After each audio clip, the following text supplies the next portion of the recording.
Hello student, welcome again. Today we will discuss about our next topic in solid state जिसका नाम होगा classification of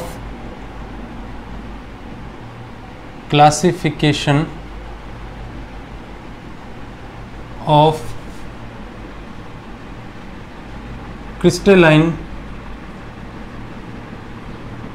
solid। देखो बेटा, हमारे पास जो है बहुत सारे क्रिस्टलाइन सॉलिड होते हैं। फॉर एग्जांपल मैं मेटल की बात कर लूँ, मेटल आपके जैसे आयरन हो गया, गोल्ड हो गया, सिल्वर हो गया, एक्सेट्रा एक्सेट्रा। इसके बाद कुछ मॉलिक्यूल्स की मैं बात कर लूँ, कुछ मॉलिक्यूल में जैसे हम लोग बात करें I2, P4, S8 और जैसे H2O in solid form, ammonia in solid form. उसके बाद मैं नेफ्थलीन बोल दूँ। तो ये सब आपके क्या है, क्रिस्टलाइन सॉलिड हैं। इसके बाद कुछ आयनिक कंपाउंड की मैं बात कर लेता हूं, जैसे NaCl, KCl, ZnS, these all are crystalline solid. Now अब इसको आप लोग देखो, ये मेटेलिक फॉर्म में है, ये मॉलिक्यूलर फॉर्म में, ये मॉलिक्यूलर फॉर्म में है, ये भी मॉलिक्यूलर फॉर्म में है, ये आयनिक फॉर्म में है। तो अब इनको इसी बेस पे क्या कर दिया गया है, क्रिस्टलाइन सॉलिड को क्लासिफाई किया गया।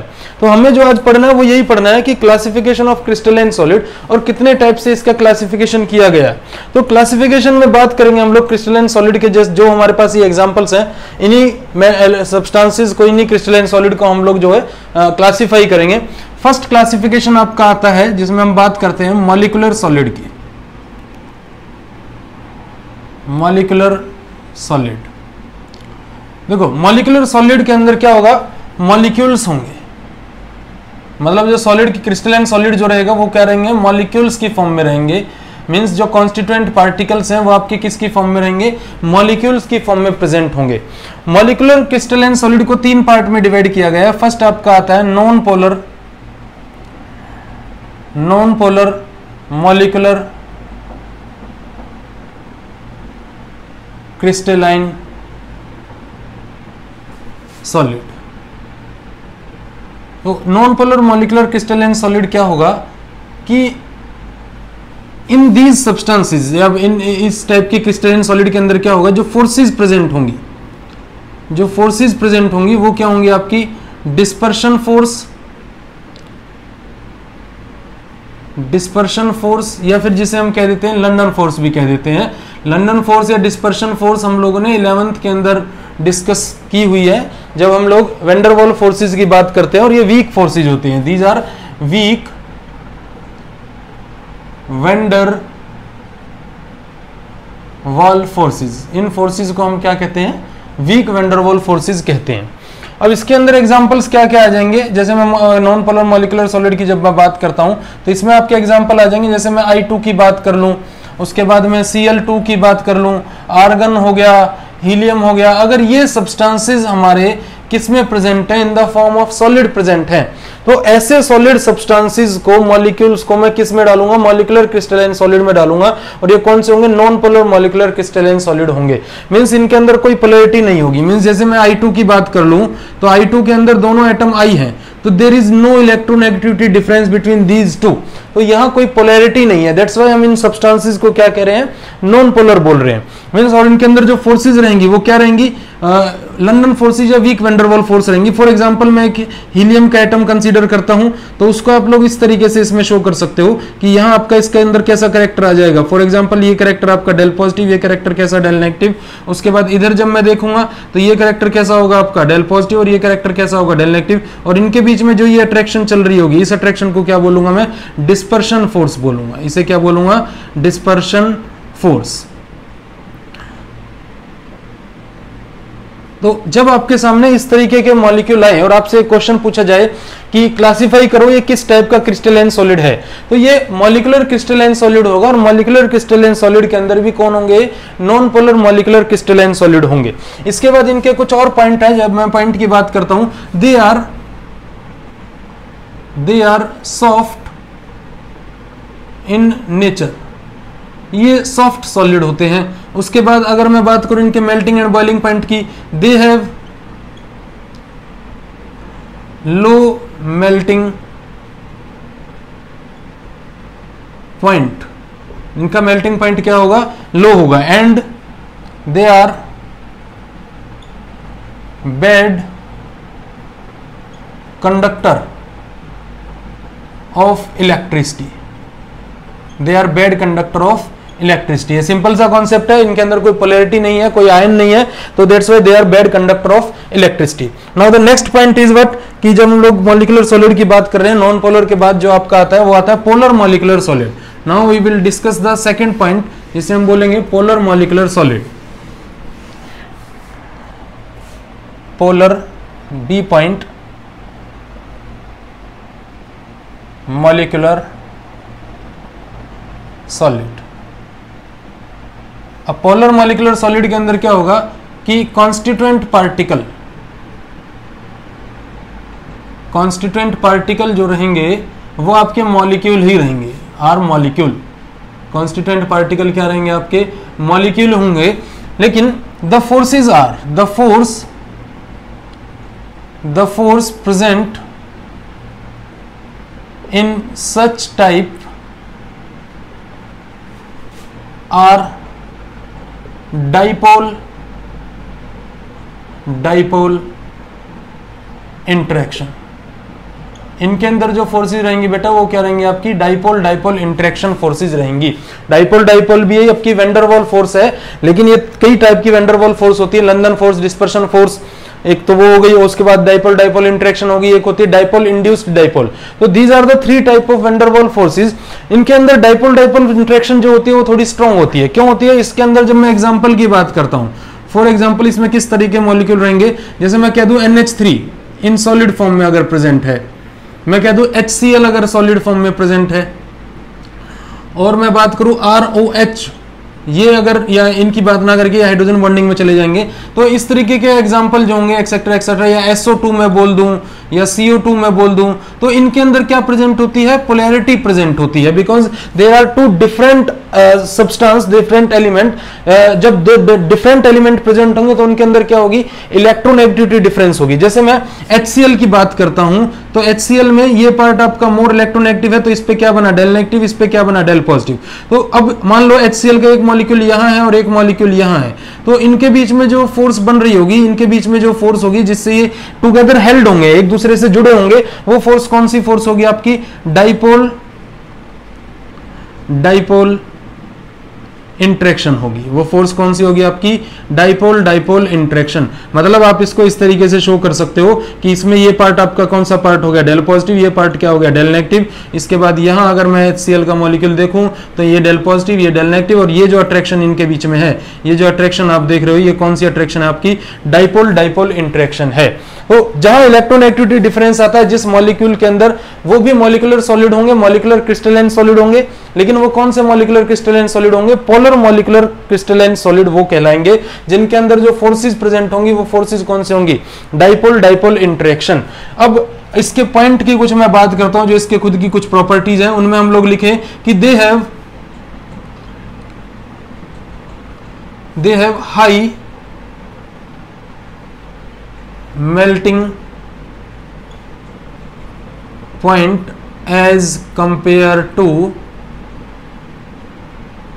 non-polar molecular solid. इनका मेल्टिंग पॉइंट थोड़ा सा क्या रहेगा, हाई रहेगा as compare to non polar molecular solid, क्योंकि नॉन पोलर के अंदर कोई पोलैरिटी नहीं थी. यहां क्या है, फोर्स ऑफ इंटरेक्शन जो थोड़ा सा क्या है, स्ट्रॉन्ग है. तो स्ट्रॉन्ग फोर्स ऑफ इंटरेक्शन होने की वजह से यहां मेल्टिंग पॉइंट क्या हो जाएगा, इंक्रीज हो जाएगा. They are also soft in nature, they are also soft in nature, या मैं कह दूं कि रूम टेम्परेचर पे या प्रेशर पे ये जनरली क्या होते हैं, सॉफ्ट इन नेचर होते हैं. तो ये 2 पॉइंट थे जिनमें हमने नॉन पोलर की बात की और पोलर की बात की.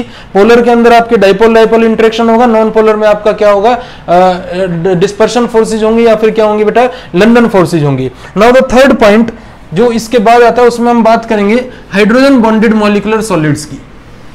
यहां हम बात करेंगे हाइड्रोजन बॉन्डेड मॉलिक्यूलर सॉलिड्स की. C point, hydrogen bonded molecular solid. देखो नाम से पता लग रहा है हाइड्रोजन बॉन्डेड मॉलिक्यूलर सॉलिड क्या होंगे कि इनके अंदर जो कॉन्स्टिट्यूएंट पार्टिकल होंगे, वो रहेंगे तो मॉलिक्यूल, ये कॉन्स्टिट्यूएंट पार्टिकल क्या रहेंगे, यहाँ मॉलिक्यूल ही होंगे। लेकिन जब मैं इसमें एग्जांपल की बात करता हूं, जैसे मैं हाइड्रोजन अगर मेरे पास किसी मॉलिक्यूल में प्रेजेंट है तो उस हाइड्रोजन की बॉन्डिंग अगर ऑक्सीजन से है, नाइट्रोजन से है, या फिर मैं कह दूं फ्लोरीन से है, तो जब ये हाइड्रोजन की बॉन्डिंग इन सब से अट्रैक्ट हो रही है, मैं बोल दूं कि इन हाइड्रोजन और इन एलिमेंट्स के बीच में एक अट्रैक्शन चल रही हो, तो इस हाइड्रोजन का इन तीनों से अट्रैक्शन जो केस कहलाता है उसको मैं क्या कहता हूं कि उनके बीच में कौन सी बॉन्डेड बन रही होगी, हाइड्रोजन बॉन्डिंग बन रही होगी। क्या बन रही होगी, हाइड्रोजन बॉन्डिंग। मतलब फॉर एग्जाम्पल, जब मैं एग्जाम्पल की बात करता हूं तो जैसे मैं वाटर लिख लूं, water in the form of ice, तो वाटर के अंदर क्या होगा कि ये H2O हो गया। अब ऐसे मान लो कई सारे मॉलिक्यूल प्रेजेंट है इसके अंदर और इस तरीके से ये आपस में बॉन्डिंग है, तो क्या होगा कि ये ऑक्सीजन है, ये डेल नेगेटिव है, ये क्या है आपका डेल पॉजिटिव है, इनके बीच में ये जो अट्रैक्शन है ये डेल पॉजिटिव है, सॉरी डेल नेगेटिव है, ये क्या है आपका डेल पॉजिटिव है, इनके बीच में जो अट्रैक्शन है, these attraction are called what, intermolecular hydrogen bonding. ये कौन सी हाइड्रोजन बॉन्डिंग है, इंटरमॉलिक्यूलर, क्योंकि ये मॉलिक्यूल के बीच में हो रही है, इंटरमॉलिक्यूलर हाइड्रोजन बॉन्डिंग। इस तरीके के मॉलिक्यूल्स के अंदर क्या होगी, इंटरमॉलिक्यूलर हाइड्रोजन बॉन्डिंग होगी और ये मॉलिक्यूलर सॉलिड कहलाएंगे। H2 के बाद जैसे मैं अमोनिया लिख लूं, NH3, ROH लिख लूं, मैं ग्लाइकोल की बात कर लूं मैं, तो ये सारे जो कॉन्सेप्ट है ये आपके किस में जाते हैं, हाइड्रोजन बॉन्डेड मॉलिक्यूलर सॉलिड में जाते हैं, जिनके अंदर कौन सी फोर्सेज होती हैं, इंटरमॉलिक्यूलर हाइड्रोजन बॉन्डिंग प्रेजेंट होगी। तो these are the classification of molecular solid, जिसमें हमने बात की कि हाइड्रोजन बॉन्डिंग प्रेजेंट होगा, एक पोलर मॉलिक्यूलर होगा, एक क्या होगा, नॉन पोलर होगा। और इनके अंदर अगर मैं पॉइंट की बात करूं तो ये भी क्या होते हैं, जनरली सॉफ्ट होते हैं, सॉफ्ट सॉलिड होते हैं at room temperature and pressure पे। इनका मेल्टिंग पॉइंट जो इनका होगा is या are greater than the above two molecular solid। जो इससे पहले हमने पोलर और नॉन पोलर पढ़ा है उनसे इनका मेल्टिंग पॉइंट क्या होगा, ज्यादा होगा, क्योंकि ये जो हाइड्रोजन बॉन्डिंग है ये स्ट्रॉन्ग होती है एज कंपेयर टू किससे, dipole interactions and London forces या फिर क्या डिस्पर्शन फोर्सेस से। Now we will discuss about our next classification. Molecular solid के बाद जो आता है उसमें हम बात करेंगे मेटालिक सॉलिड की।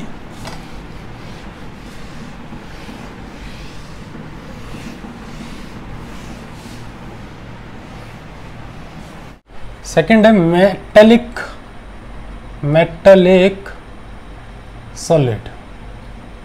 मीन्स कोई मेटल अगर होंगे वो क्रिस्टलाइन फॉर्म में अगर हैं तो उनको हम लोग मेटालिक सॉलिड कहेंगे। यहां जो कॉन्स्टिट्यूएंट पार्टिकल होंगे, constituent particles are positively charged metal, जिन्हें आप कर्नल्स भी कहोगे, जिन्हें आप क्या कहोगे, कर्नल्स भी जिन्हें हम कह सकते हैं, are arranged in a sea of mobile electron, in a sea of mobile electron. Means यहां इसके कहने का मतलब क्या है कि आपके पास जो मेटल होगा वो मेटल पॉजिटिवली चार्ज्ड होगा, और वो पॉजिटिवली चार्ज जो मेटल होगा जिसे हम कर्नल्स भी कहेंगे वो अरेंज रहेगा किसमें, एक सी ऑफ मोबाइल इलेक्ट्रॉन में। मीन्स किस तरीके की बात ये कर रहा है कि फॉर एग्जांपल आपके पास कोई मेटल है, उस मेटल ने अपने इलेक्ट्रॉन लूज कर दिए, मान लो वो Mn पॉजिटिव बन गया और इलेक्ट्रॉन उसने लूज कर दिए, n नंबर ऑफ इलेक्ट्रॉन उसने लूज कर दिए, तो क्या होगा कि ये जो मेटल आयन होगा इसको हम लोग क्या बोलेंगे, कर्नेल बोलेंगे। इसे क्या बोलेंगे, कर्नेल। और इन इलेक्ट्रॉन्स का ऐसे बहुत सारे, मान लो मैं n number of metal ion ले लेता हूं तो n number of Mn positive बनेंगे और n नंबर ऑफ क्या निकलेंगे, इलेक्ट्रॉन। और ये जो मेटल आयन होंगे, ये जो कर्नेल्स होंगे, they are emerged in, they are arranged in sea of mobile electron, sea of mobile electron, n number of electron होंगे। फॉर एग्जांपल किस तरीके की बात ये कर रहा है कि आपके पास ये कोई मेटल है, मान लो हम इस तरीके से इसको शो करते हैं कि यहाँ आपका ये कोई मेटल है, मेटेलिक चार्ज है, ये आपका कोई मेटल है, ये आपका जिसके अंदर केवल पॉजिटिव चार्ज है, जिसमें केवल क्या चार्ज है, पॉजिटिव चार्ज है, और ये इस तरीके से अरेंज है, और इन पॉजिटिव चार्ज को हम लोग बोलेंगे कर्नेल्स कह देंगे, इन्हें क्या कह देंगे हम, कर्नेल्स कहेंगे। और दीज कर्नेल पार्टिकल और metal ion are emerged in a sea of mobile electron, मतलब इनके आसपास जो इनके लूज किए हुए इलेक्ट्रॉन है वो कोई क्रिस्टल से बाहर नहीं जाएंगे, वो इनके आसपास ही इस तरीके से अरेंज रहेंगे, इसको हम लोग कह देंगे सी ऑफ मोबाइल इलेक्ट्रॉन। इस तरीके से ये चारों तरफ इनके आसपास इलेक्ट्रॉन्स एक समुद्र बना लेंगे, एक लहर बना लेंगे, जिनके अंदर ये पॉजिटिवली चार्ज्ड आयन इमर्ज्ड रहेंगे, अरेंज रहेंगे। अब नाउ द क्वेश्चन अराइज कि सर अगर इन मेटल्स पे पॉजिटिव चार्ज है तो they will repel with each other, but ऐसा नहीं होता, इनके अंदर जो फोर्सेस बनती है उनको हम लोग कहते हैं, पहले मैं शो कर देता हूं कि इस पार्टिकल को हम लोग कहेंगे कर्नेल, और ये आपका पूरा का पूरा क्या है, सी ऑफ मोबाइल इलेक्ट्रॉन, इसे हम बोलेंगे sea of mobile electron. These positively charged particle are attracted by these electron, या फिर these electrons are attracted by positively charged particle, मतलब यहाँ ये ऐसा कॉन्सेप्ट हो गया है कि ये आपका कोई पॉजिटिव चार्ज पार्टिकल है, इसके आसपास यहाँ कोई इलेक्ट्रॉन है, फिर से कोई पॉजिटिवली चार्ज पार्टिकल है, तो ये इलेक्ट्रॉन अट्रैक्ट किया जाएगा इस पॉजिटिव चार्ज पार्टिकल के थ्रू, मींस कर्नेल के थ्रू, और फिर इस इलेक्ट्रॉन को कौन अट्रैक्ट कर रहा होगा, इस ये जो इलेक्ट्रॉन है ये अट्रैक्ट किसको कर रहा होगा, इस अगले कर्नेल पार्टिकल को अपनी तरफ अट्रैक्ट कर रहा होगा, और अट्रैक्ट करने पे क्या होगा कि इनके बीच में कुछ इस तरीके का एक फोर्स बन जाएगा, जिसे हम कहेंगे मेटेलिक बॉन्ड कहेंगे, जिसे हम क्या कहेंगे, मेटेलिक बॉन्ड, मेटेलिक फोर्स यहाँ प्रेजेंट होती है, तो इनको हम लोग कहते हैं मेटेलिक सॉलिड। तो मेटेलिक सॉलिड की क्या प्रॉपर्टी है कि यहाँ एक कर्नेल पार्टिकल रहेंगे which are emerged, which are arranged in a sea of mobile electron, means कोई मेटल है, एन नंबर ऑफ मेटल है, उसने अपने इलेक्ट्रॉन को लूज कर दिया है, तो वो इलेक्ट्रॉन क्रिस्टल से बाहर नहीं जाएंगे, वो वहीं रहेंगे, और जो वो मेटल आयन बनेगा उसको हम कर्नेल कहेंगे, और वो कर्नेल्स उन सी ऑफ मोबाइल इलेक्ट्रॉन के थ्रू ही आपस में क्या रहेंगे, एक दूसरे से अट्रैक्ट रहेंगे, जिस वजह से इनके बीच में एक फोर्स बनती है जिसे हम क्या कहते हैं, मेटेलिक बॉन्ड कहते हैं, या फिर मेटेलिक फोर्स इसको हम लोग कह सकते हैं। तो ये था आपका मेटेलिक क्रिस्टलाइन सॉलिड के बारे में। इसके एग्जांपल्स की अगर मैं बात करता हूं तो इसके एग्जांपल आपके हो जाएंगे, कोई भी मेटल हो गया, आयरन हो गया, गोल्ड हो गया, सिल्वर हो गया, कॉपर हो गया, etcetera etcetera, these are the metal which are bonded with each other by metallic bond like this, कि सी ऑफ मोबाइल इलेक्ट्रॉन होगा उसमें कौन होंगे, कर्नेल्स होंगे। कर्नेल किसको बोलेंगे, जो वहां पॉजिटिवली चार्ज्ड आयन होगा उसे हम क्या बोलेंगे, कर्नेल बोलेंगे। अब इसकी प्रॉपर्टीज की जब मैं बात करता हूं तो इसके अंदर प्रॉपर्टी की बात आ जाती है कि metals are good conductor of heat and electricity. Metals are good conductor of heat and electricity.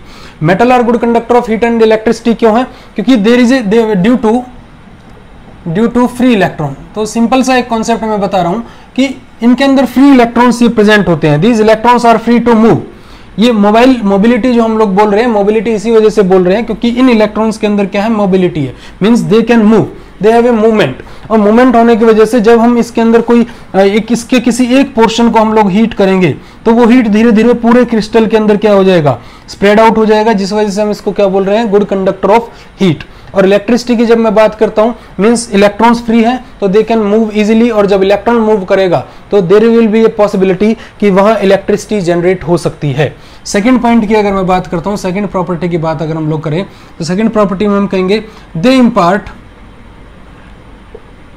They impart colour in certain cases, means कुछ केसेस के अंदर जो मेटल होंगे वो कलर भी इंपार्ट करेंगे, वो भी किस वजह से, क्योंकि इनके अंदर क्या प्रेजेंट है, फ्री इलेक्ट्रॉन प्रेजेंट है। And having lustre.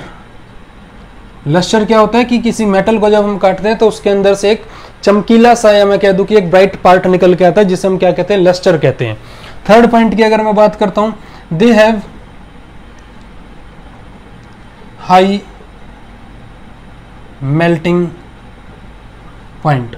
Melting point क्यों हाई है, क्योंकि मेटल्स के अंदर जो बॉन्डिंग है वो मेटेलिक फोर्स है और वो एक स्ट्रॉन्ग फोर्स है। किस किस के बीच में है वो, पॉजिटिव चार्ज और इलेक्ट्रॉन के बीच में जो फोर्स बन रही है उसको हम क्या बोलेंगे, स्ट्रॉन्ग फोर्स ऑफ इंटरेक्शन बोलेंगे। मेटेलिक बॉन्ड वहां होगा, मेटेलिक बॉन्ड होने की वजह से इनका मेल्टिंग पॉइंट क्या होगा, हाई होगा। फोर्थ पॉइंट की अगर मैं बात करता हूं तो metals are hard, ductile and malleable. Malleable means या डक्टाइल मीन्स क्या होगा कि आप मेटल को शीट्स में कन्वर्ट कर सकते हो। Metal can be converted into sheets, that's why they are called as a ductile. और मेलेबल और हार्ड आप लोग समझ सकते हो क्योंकि यहाँ स्ट्रॉन्ग फोर्स ऑफ अट्रैक्शन की वजह से मेटल के अंदर जो पार्टिकल्स रहेंगे वो क्लोजली पैक्ड हो जाएंगे। क्लोजली पैक्ड होने की वजह से इनका जो नेचर रहेगा वो कैसा नेचर रहेगा, हार्ड नेचर रहेगा। बेटा this is all about the second classification of crystalline solid, जो मेटेलिक सॉलिड था। इसमें कर्नल पार्टिकल होते हैं और emerged in a sea of mobile electron. Kernel particle हम पॉजिटिवली चार्ज स्पीशीज बोल रहे हैं, इलेक्ट्रॉन आपके सी ऑफ मोबाइल इलेक्ट्रॉन होंगे, और these are the example and this is the property which is included with metallic solid. Now we will discuss our next classification जिसका नाम होगा कोवलेंट सॉलिड। आप इसको नोट डाउन कर सकते हो, स्क्रीनशॉट ले सकते हो। नेक्स्ट हम पढ़ेंगे कोवलेंट सॉलिड।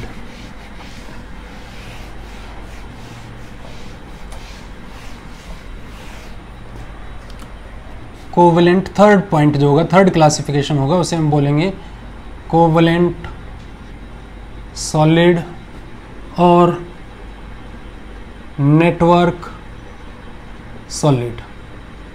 कोवलेंट सॉलिड या फिर क्या बोल देंगे, नेटवर्क सॉलिड बोल देंगे। यहां जो कॉन्स्टिट्यूएंट पार्टिकल रहेंगे, यहां जो आपके कॉन्स्टिट्यूएंट पार्टिकल होंगे वो आपके एटम्स होंगे, वो आपके क्या होंगे, एटम होंगे, which are joined together by strong covalent bond. Strong covalent bond होने की वजह से ये मेटल जो होंगे, सॉरी ये जो कोवलेंट पार्टिकल होंगे, ये एक नेटवर्क बना लेंगे to form a network of covalent bond. Covalent bond का क्या बन जाएगा, एक पूरा नेटवर्क बन जाएगा। तो इन्हें हम लोग जाइंट मॉलिक्यूल भी कह सकते हैं। जाइंट मॉलिक्यूल, जाइंट का मतलब हो गया लार्ज मॉलिक्यूल, मींस विशाल मॉलिक्यूल एक ये बनते हैं जिसके अंदर बहुत सारे कोवलेंट बॉन्ड होंगे, उन्हें हम जाइंट मॉलिक्यूल कह सकते हैं। इसके एग्जांपल की अगर मैं बात करता हूं तो एग्जांपल में जैसे मैं बोलूं diamond, silicon carbide, these are the main example of covalent solid, diamond and silicon carbide. अगर मैं डायमंड की बात करूं तो डायमंड के अंदर कॉन्स्टिट्यूएंट पार्टिकल कौन रहता है, कार्बन, और कार्बन टू कार्बन जो बॉन्ड रहता है वो कोवलेंट बॉन्ड रहता है, और ये टेट्राहेड्रली एक दूसरे से जुड़े होते हैं। ये कैसे जुड़े होते हैं, टेट्राहेड्रली जुड़े होते हैं कुछ इस तरीके से कि टेट्राहेड्रल स्ट्रक्चर आपका क्या होगा कि आपके पास यहाँ कोई कार्बन है तो एक बॉन्ड इसका इस तरफ, ये बैक साइड में, और ये इस तरीके से। तो इस तरीके की बॉन्डिंग जहां हमें नजर आएगी तो हम लोग इसको क्या बोलेंगे, टेट्राहेड्रल स्ट्रक्चर बोलेंगे। इसे क्या बोलेंगे हम लोग, टेट्राहेड्रल स्ट्रक्चर बोलेंगे। तो डायमंड के अंदर जो कार्बन होगा वो आपस में जो बहुत सारे कार्बन होंगे वो एक दूसरे से टेट्राहेड्रली कोवलेंट बॉन्डिंग के थ्रू जुड़े होंगे। किस तरीके से हम इसकी कुछ इमेज बना सकते हैं कि ये आपके पास कार्बन हुआ, ये पॉइंट मैंने डार्क पॉइंट क्या दिखाया, कार्बन, इससे यहाँ एक बॉन्डिंग होगी, यहाँ एक बॉन्डिंग होगी और एक बॉन्डिंग यहाँ होगी। उसके बाद ये जो कार्बन होंगे इस तरीके से ये फिर से जुड़ेंगे ये इस कार्बन से। अब देखो अगर मैं इस कार्बन की बात करूं, इसके अंदर बिल्कुल एक ऐसा बॉन्ड ये इस तरफ आया, ऐसा बॉन्ड ये रहा, और इस तरीके का बॉन्ड ये आया, और इस तरीके का बॉन्ड मैंने यहां निकाला। सिमिलरली इस वाले कार्बन को जब मैं देखूंगा तो यहां एक बॉन्ड इस तरीके से, एक बॉन्ड इस तरीके से और एक बॉन्ड इस तरीके से। तो ये सब टेट्राहेड्रली एक दूसरे से जुड़े जा रहे हैं। ऐसे इसकी अगर मैं बात करता हूं तो एक बॉन्ड आपका यहां आएगा, एक यहाँ आएगा और एक कहाँ आएगा, यहाँ आएगा। तो इस तरीके से डायमंड का एक पूरा स्ट्रक्चर हमें मिल जाएगा। और डायमंड का जो शेप हमारे सामने आता है वो कुछ इस तरीके का शेप आता है। आप इसका फोटो, इसका जो हम इमेज कहते हैं वो आप लोग किसी भी बुक के अंदर देख सकते हो। तो मैंने आपको केवल यहाँ ये दिखाया कि कार्बन आपस में एक दूसरे से कैसे जुड़ा होता है, टेट्राहेड्रली जुड़ा होता है। मींस यहाँ ये कार्बन धीरे धीरे किसकी फॉर्म ले लेगा, डायमंड की फॉर्म ले लेगा, डायमंड टाइप स्ट्रक्चर यहाँ बन जाएगा। और ऐसे बहुत सारे कार्बन होंगे। आगे अगर मैं इसकी बात करूँ तो ये भी आगे जुड़ा होगा, इन कार्बन की बात करूँ तो ये भी आगे नेक्स्ट कार्बन से जुड़ा होगा। तो ये टेट्राहेड्रली एक दूसरे से जुड़े होंगे। और इनके अंदर ये जो बॉन्ड है, ये बॉन्ड कौन सा बॉन्ड है, कोवलेंट बॉन्ड है। इस बॉन्ड को क्या बोलूंगा मैं, कोवलेंट बॉन्ड बोलूंगा। और ये स्ट्रॉन्ग कोवलेंट बॉन्ड है। तो स्ट्रॉन्ग कोवलेंट बॉन्ड होने की वजह से डायमंड की कुछ प्रॉपर्टी बन जाती है। पहली प्रॉपर्टी मैं क्या बोलूंगा कि diamond is a very hard substance. शायद आपने ये सुना भी होगा कि diamond is the very hard, extremely hard substances in the world. और अगर मैं इसकी बात करूं, दे have high, very, extremely high, extremely high melting point, और इनका मेल्टिंग पॉइंट भी क्या होगा, हाई होगा। और इनके अंदर जो फोर्सेस ऑफ अट्रैक्शन है, या मैं बॉन्ड की बात करूं तो वो कौन से बॉन्ड है, कोवलेंट बॉन्ड है। सिमिलरली ये कोवलेंट कंपाउंड की बात हो गई, लेकिन एक इसके अंदर एक्सेप्शनल भी क्रिएट होती है। कोवलेंट कंपाउंड के अंदर एक एक्सेप्शन भी क्रिएट होती है। जनरली हम यहाँ बातें बोल रहे हैं कोवलेंट कंपाउंड के बारे में कि ये हार्ड होते हैं और इनका मेल्टिंग पॉइंट भी क्या होता है, हाई होता है। लेकिन एक एक्सेप्शन की बात अगर मैं करूँ तो उसमें बात आ जाती है किसकी, ग्रेफाइट की। ग्रेफाइट कैसा एलिमेंट है, ऐसा सब्सटेंस है जो क्या होता है, सॉफ्ट होता है। और ये अगर मैं इसमें एक और पॉइंट जोड़ूं तो covalent compound, these covalent compound, ये substance are bad conductor of electricity. These are bad conductor of electricity also because they have no ion, no electron, only covalent bond। तो covalent bond होने की वजह से इनके अंदर कोई मूवमेंट नहीं होती है पार्टिकल्स की। लेकिन ग्रेफाइट की अगर मैं बात करता हूँ, ग्रेफाइट सॉफ्ट होता है नेचर में और it is a good conductor of electricity, it is a good conductor of electricity. अगर मैं ग्रेफाइट के स्ट्रक्चर की बात करता हूं, अगर हम ग्रेफाइट के स्ट्रक्चर की बात करें तो ग्रेफाइट के स्ट्रक्चर में क्या होगा कि हर एक कार्बन अपने आसपास 3 कार्बन से जुड़ा होगा, joined with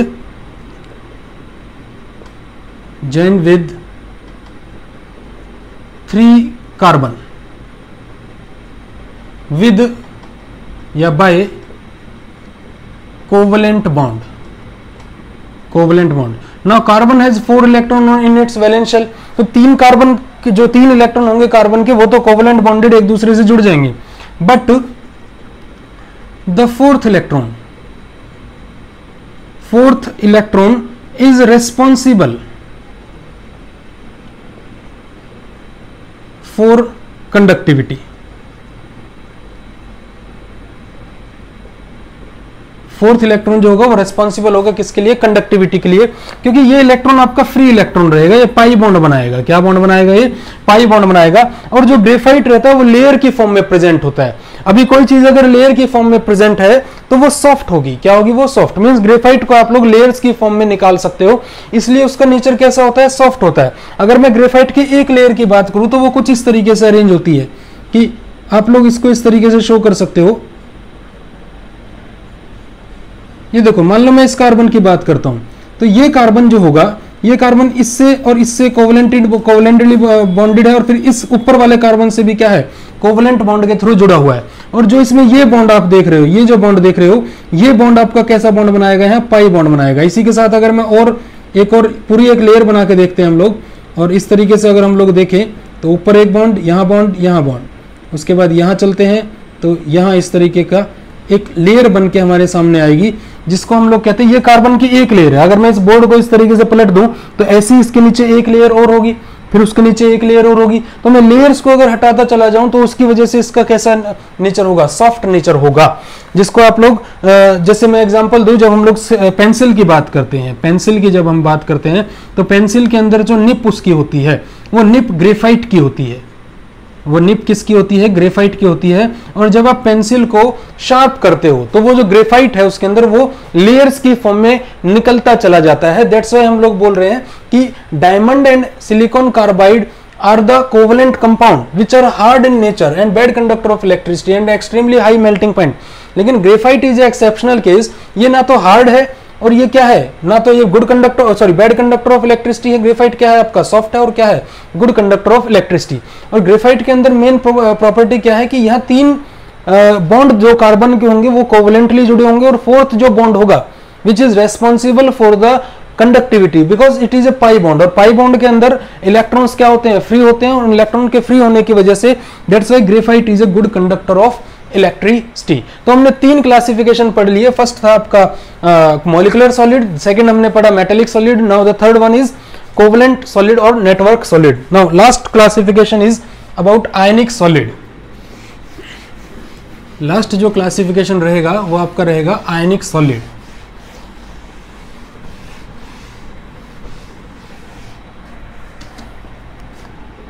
fourth, ionic solid. यहां कॉन्स्टिट्यूएंट पार्टिकल की जब हम बात करते हैं, constituent particles are ions which are held together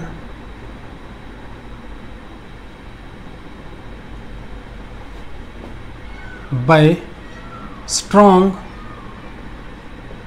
electrostatic force of attraction, जिसे आप कोलम्बिक फोर्स भी कहते हो।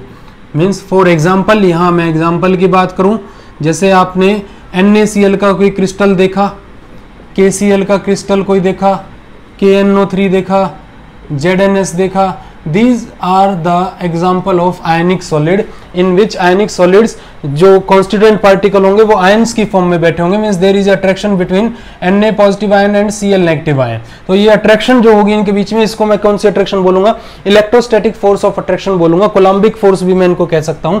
आयनिक सॉलिड का क्या प्रॉपर्टी होगा? आयनिक सॉलिड्स क्या होंगे? They are hard in nature, they are hard in nature. क्यों? क्योंकि इनके अंदर स्ट्रॉन्ग फोर्स ऑफ अट्रैक्शन है। Second point, they have high melting point, इनका मेल्टिंग पॉइंट भी क्या होगा? हाई होगा। थर्ड पॉइंट की अगर मैं बात करता हूं तो थर्ड पॉइंट में हम लिखेंगे आयनिक सॉलिड्स, ये बहुत इंपॉर्टेंट पॉइंट है। Ionic solids